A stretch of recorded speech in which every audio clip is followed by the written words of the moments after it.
하락 국면을 마감하고 상승 국면으로 전환되는 구간에는 여러 가지 면에서 변곡점인데요. 2, 3개월 격차가 있을 줄 알았는데 제가 전망했던 것과 너무나 맞아서 제가 스스로 좀 놀랐거든요.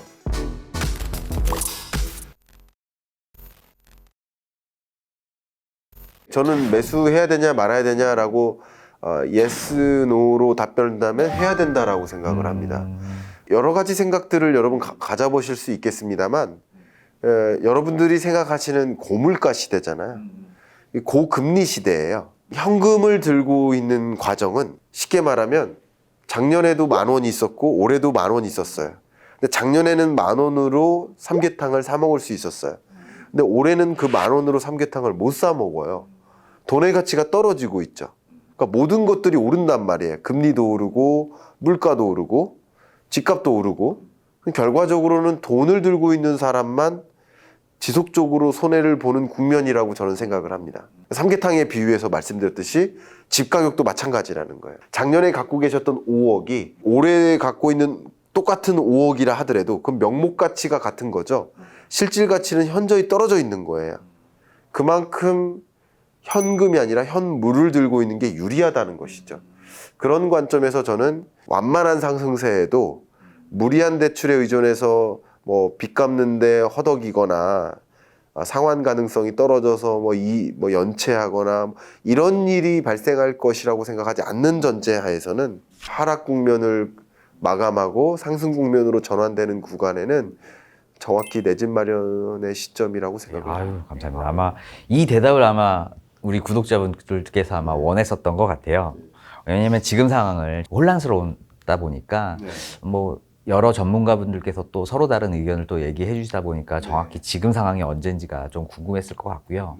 결국 그러면 교수님 말씀으로는 긴축의 끝자락이기에 현금보다는 현물을 들고 있는 게 이제 앞으로는 조금 더 나을 것 같다라는 그런 말씀으로 제가 이해를 했고요. 여러 가지 면에서 변곡점인데요. 23년 하반기를 놓고 보면 누가 뭐라 해도 미국의 기준금리 인상의 행보가 끝나는 구간이라고 볼 수 있겠죠. 소위 라스트 댄스가 이루어지는 구간이죠. 그만큼 이제 긴축적 통화정책 행보가 그렇게 가혹했던 그게 끝나가는 구간인 거예요. 그리고 24년에는 기준금리 인하가 시작될 거라고 판단하고 있듯이 그러면 긴축의 시대에서 완화의 시대로 건너가는 그 과정, 과도기, 변곡점이죠. 그러니까 경기라는 측면이나 금리라는 측면이나 어떤 것을 봐도 변곡점 구간이기 때문에 아파트 매매 가격 등락률이라는 관점에서도 22년, 23년 상반기까지 내내 마이너스 구간에 있었는데 플러스로 전환되는 변곡점 구간이 23년 하반기에 올 것이다라고 보고 있는 겁니다. 그 변곡점의 모습은 이 가격 등락률만 그런 게 아니라 미분양 주택 건수도 이미 75,000호를 찍고 75,000호, 75,000호, 73,000호, 또 72,000호, 68,000호대까지 이렇게 미분양 주택 건수도 정점 찍고 해소되고 있는 모습. 이 해소되고 있는 모습은 정확히 그 미분양 주택 건수가 수요와 공급의 결과물이기 때문에 가격 등락률의 흐름하고 매우 면밀히 유사하게 데칼코마니처럼 움직입니다. 부동산 하락을 전망하시는 분이나 상승을 전망하시는 분이나 모두가 일관되게 뭐를 보려면 미분양 주택을 봐라. 근데 미분양 주택 건수가 정점 찍고 해소되고 있는 게 팩트잖아요. 근데 해소되고 있는 현상을 놓고 건설사들이 분양률을 줄여서다. 그게 그렇게 중요한 게 아닙니다. 매수세가 반등하지 않으면 낮은 분양률을 계속 유지할 거예요. 건설사를 한번 확인해 보세요. 건설사 입장에서 매수세가 반등하지 않는데 그런데 이제 본격적으로 분양 물량을 쏟아부을까요? 못하죠. 네. 그래서 미분양 주택이 다시 쌓일까요? 정부 입장에서 한번 생각해 볼까요? 미분양 주택 건수가 해소되지 않고 계속 쌓인 채로 유지가 되면 부동산 PF 대출 잔액은 더 쌓이고요. 연체율은 더 올라가고요. 대규모 금융 부실이 일어나는 거예요. 절대적으로 미분양 주택 건수가 해소될 수 있도록 정책적으로 드라이브를 걸 겁니다. 이게 정책이 맞다 틀리다가 아니라 그런 정책의 효과가 미분양 주택 건수로 어떻게 나타날까를 가정해 보자는 거죠. 그런 관점에서 미분양 주택 건수도 정점 찍고 떨어지죠. 정말 수요가 반등하는가? 수요도 반등합니다.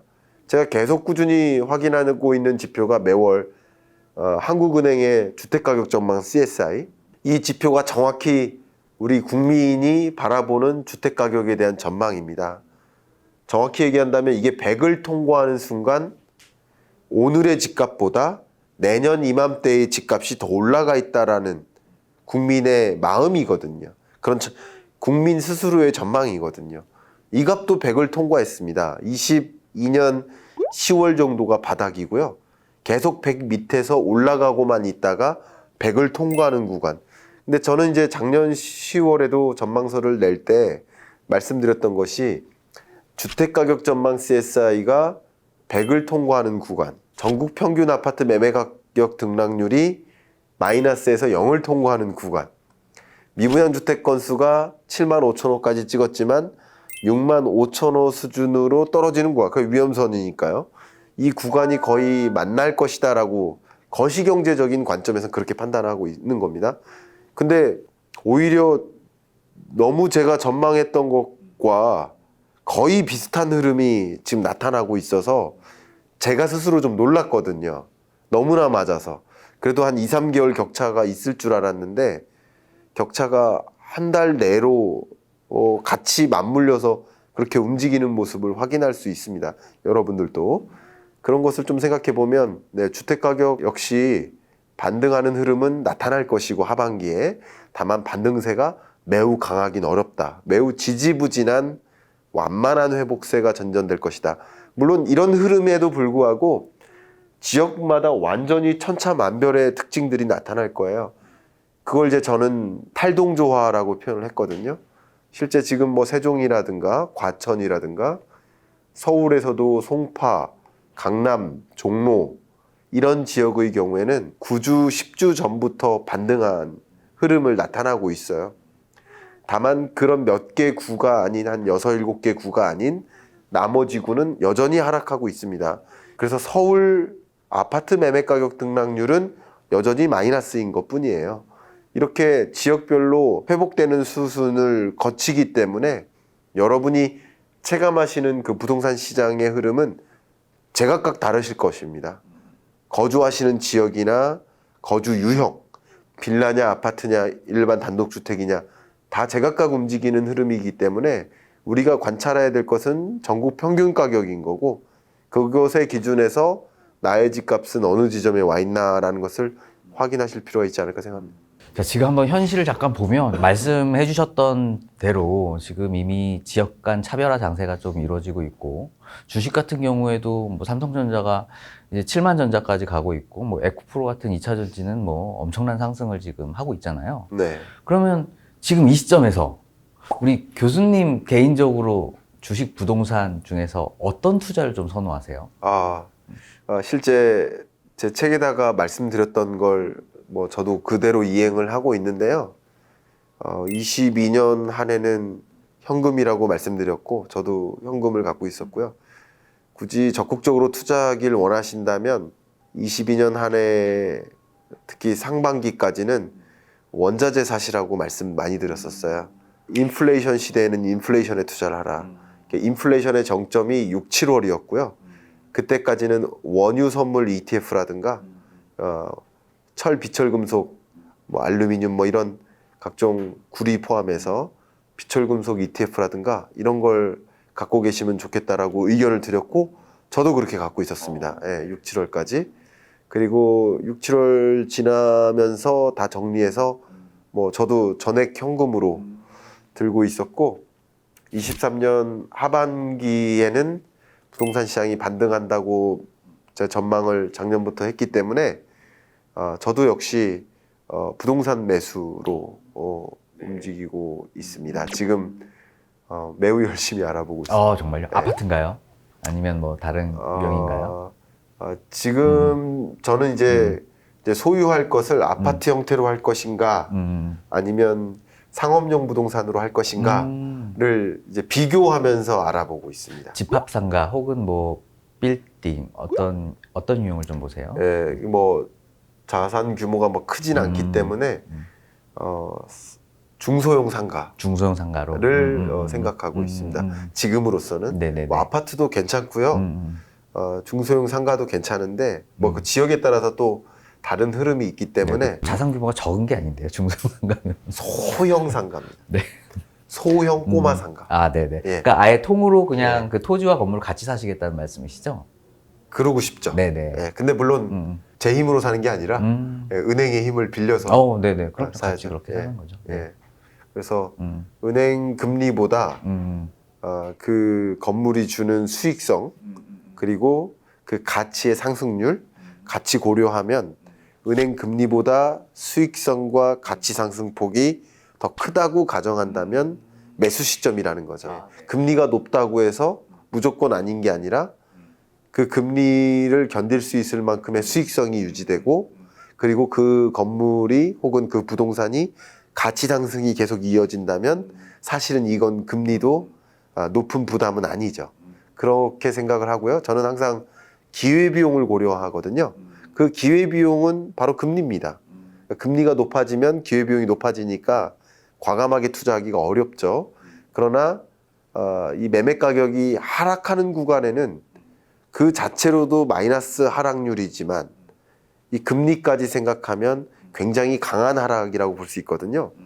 이 금리의 추가적인 인상이 없고 그리고 주택담보대출 금리 같은 경우는 이미 정점 찍고 하향 안정화되고 있고 마치 정부가 라면 가격 잡듯이 주택담보대출 금리나 전세담보대출 금리 같은 경우는 반등하지 않도록 통제하려고 노력할 거고요.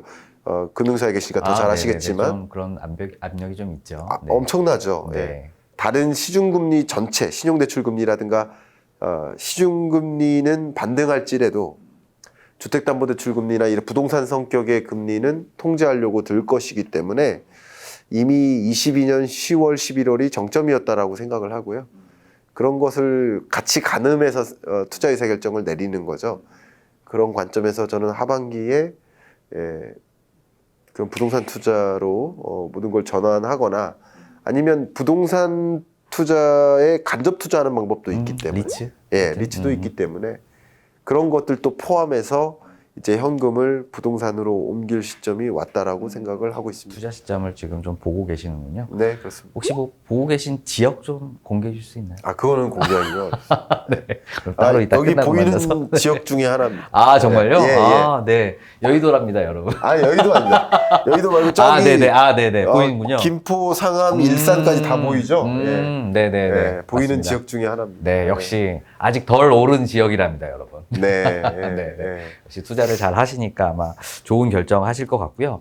그러면 마지막으로 저희 이제 KB 구독자분들께 네. 어떤 결국 제가 봤을 때는 재테크는 자산 배분 전략인 것 같아요. 네. 뭐 부동산 잘하는 사람 부동산, 주식 잘하는 주식 뭐 이런 것도 있지만 본인의 자산을 이제 어떤 식으로 이렇게 운영하는지도 굉장히 중요할 것 같거든요. 네. 혹시 조언 좀 해주실 수? 네, 제가 드리고 싶은 이야기는 시대를 규명하라.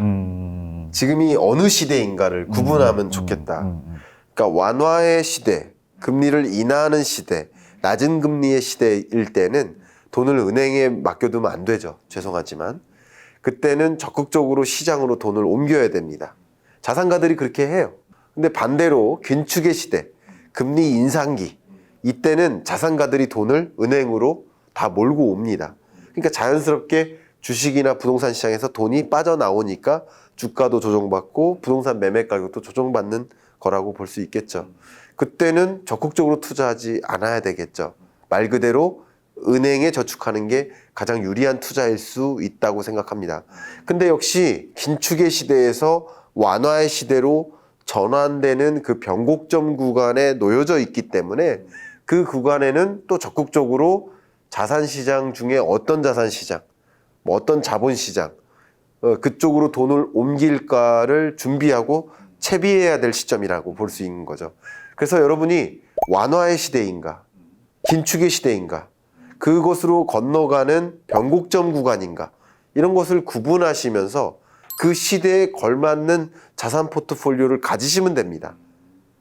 2022년, 예를 들어서 1월부터 10월까지는 강한 긴축의 시대를 맞이하는 구간이기 때문에 그때는 주식하지 마세요, 부동산 사지 마세요, 저축하세요라고 말씀드렸던 거예요. 그렇게 시대를 구분하고 시대에 걸맞는 자산 포트폴리오를 하실 필요가 있지 않을까. 그런 관점에서 경제적인 관점에서 거시경제를 보시고 시대를 구분하라라는 생각을 좀 머릿속에 많이 갖고 의사결정하시면 어떨까 의견입니다. 아, 네. 그럼 변곡점마다 좀 저희 KB부동산에 나와주셔서 좀 저희 독자분들께 말씀해 주실 수 있는 거죠? 네, 우리 작가님이 아마 저 네. 안 오면은 네.